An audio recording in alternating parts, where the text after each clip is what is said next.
மயிலாடுதுறை மாவட்ட தேசிய முற்போக்கு திராவிட கழகத்தின் புதிய மாவட்ட செயலாளராக அறிவிக்கப்பட்டுள்ள திரு பண்ணை சோ. பாலு சீர்காழியில் இன்று தலைவர்கள் சிலைகளுக்கு மாலை அணிவித்து மரியாதை செய்தார். திரு பண்ணை பாலு மாவட்ட செயலாளராக அறிவிக்கப்பட்ட பின்பு முதன்முறையாக இன்று சீர்காழிக்கு வந்திருந்தார். அவரை கட்சியின் மாவட்ட துணை செயலாளர் திரு சி. பாண்டியன் தலைமையிலான நிர்வாகிகள் சீர்காழி ரயில் நிலையம் அருகே பட்டாசு வெடித்து உற்சாகமாக வரவேற்றனர்.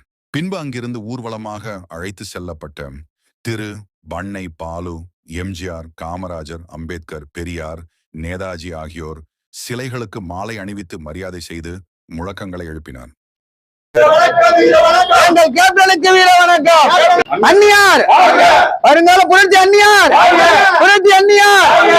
இதனிடையில் நம்மிடம் பேசிய திரு பண்ணை பாலு தன்னை மாவட்ட செயலாளராக அறிவித்த கட்சியின் பொதுச் செயலாளர் திருமதி பிரேமலதா விஜயகாந்த் அவர்களுக்கு பரிந்துரை செய்த திரு எல்கே சுதீஷ் அவர்களுக்கும் தனது நன்றிகளை தெரிவித்துக் கொண்டார்.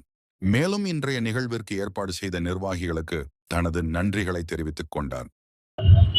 தேசிய முற்போக்கு திராவிட கழகத்தின் சார்பாக நமது இதயம் கேப்டன் அவர்களின் ஆசிப்படி, நமது அந்நியார் அவர்களின் ஆணைப்படி, எல்கே சுதீஷ் அவர்களின் பரிந்துரையின்படி என்னை இந்த மயிலாடுதுறை மாவட்டத்திற்கு மாவட்டத்துடைய கழக செயலாளராக நியமித்துள்ள அனைவருக்கும் எனது இருகரங்கூப்பி தலைதாழ்ந்து வணக்கத்தை தெரிவித்துக் கொண்டு நன்றியை தெரிவித்துக் கொண்டு, சீர்காழி நகர செயலாளர் ராஜசேகர் அவர்களின் சி. பாண்டியன் அவர்கள், செந்தில் அவர்கள்,